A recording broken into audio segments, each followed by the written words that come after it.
মিথ্যা প্রতিশ্রুতি দিয়ে ভোট চাইতে এলে তৃণমূল ছাত্র পরিষদ মেরে হাত পা ভেঙে দেবে। সাঁইথিয়ার প্রতিবাদ সভা থেকে ঠিক এমনই হুমকি দিলেন নানুর বিধানসভার তৃণমূল ছাত্র পরিষদের সভাপতি মুন্সি আব্দুর রেজ্জাক। প্রসঙ্গত দিন দিন যেভাবে দৈনন্দিন প্রয়োজনীয় ওষুধের মূল্য বৃদ্ধি পেয়েছে, ঠিক তারই প্রতিবাদে আজ অর্থাৎ সোমবার বৈকালে সাঁইথিয়া সন্ধানী মোড়ের তৃণমূলের দলীয় কার্যালয় থেকে সাঁইথিয়া ইউনিয়ন বোর্ড পর্যন্ত পদযাত্রা করে এক প্রতিবাদ সভার আয়োজন করা হয়।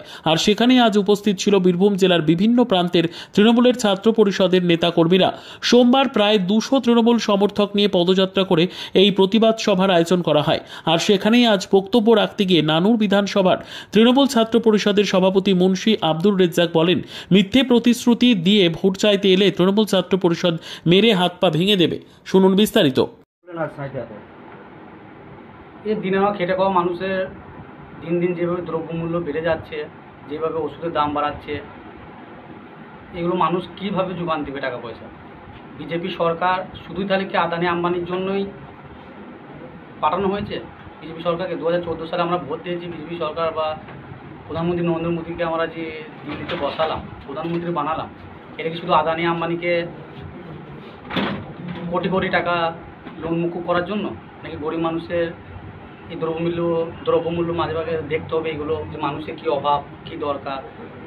কারণ এই পৌরসভাটা করার একটাই উদ্দেশ্য তৃণমূল ছাত্র পরিষদের। একদিকে মমতা ব্যানার্জি অক্লান্ত পরিশ্রম করে যাচ্ছে, দিনে না খেটে খাওয়া মানুষকে কীভাবে হাসি ফোটাবো তাদের মুখে, কীভাবে আরও পরিষেবা দেবো, কীভাবে আরও প্রকল্প বের করবো। আর এদিকে বিজেপি সরকার কীভাবে তাদের কাছ থেকে সেগুলো কেড়ে নেব। মমতা ব্যানার্জি একদিকে বাংলাকে আগিয়ে নিয়ে যাওয়ার চেষ্টা করছে, একদিকে বিজেপি সরকার বাংলায় কীভাবে পিছিয়ে দেবো, সেটার বিরুদ্ধে আজকে আমাদের পথসভা। আজকের এই কর্মসূচি থেকে দেখা গেল যে আপনি বললেন যে নির্বাচনের সময় দেখা যায় যে বিরোধীরা ভোট চাইতে আসে বিভিন্ন রকম প্রলোভন দেখিয়ে। তো সেরকম প্রলোভন দেখিয়ে যদি ভোট চাইতে আসে, তো তখন যদি কেউ মিথ্যা প্রতিশ্রুতি দেয়, তাহলে নাকি তৃণমূল ছাত্র পরিষদ মেরে তাদের হাত পা ভেঙে দেবে। কী বলে? এটা অ্যাকচুয়ালি আমি তৃণমূল ছাত্র পরিষদ ভেঙে দেবে সেটা বলি নাই। আমাদের বাংলার হিন্দু, মুসলিম, শিখ, ইসাই, আমরা যুবক সম্প্রদায়, তৃণমূল ছাত্র পরিষদ এবং সমস্ত যুবক সম্প্রদায় এক হয়ে বলার উদ্দেশ্য একটাই, মোদী সরকার একাধিকবার মিথ্যা প্রলোভন আমাদেরকে দেখিয়েছে। একবার কখনো বলেছে 15 লক্ষ টাকা দেবো, কখনো বলেছে 2 কোটি চাকরি দেবো। এই যে মিথ্যার পর মিথ্যা, মিথ্যার পর মিথ্যা, এগুলো শুনে শুনে আমরা অতিষ্ঠ হয়ে গেছি।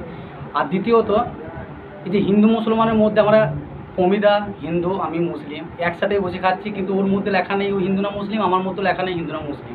কিন্তু এসে যে আমাদেরকে চিনিয়ে দিচ্ছে তুমি হিন্দু আমি মুসলিম, মুসলমান খারাপ হিন্দু খারাপ। আমরা যদি একটু যদি আমরা ভাবি, এর আগে শিখ ছিল প্রধানমন্ত্রী, রাষ্ট্রপতি ছিল কে? মুসলমানদের।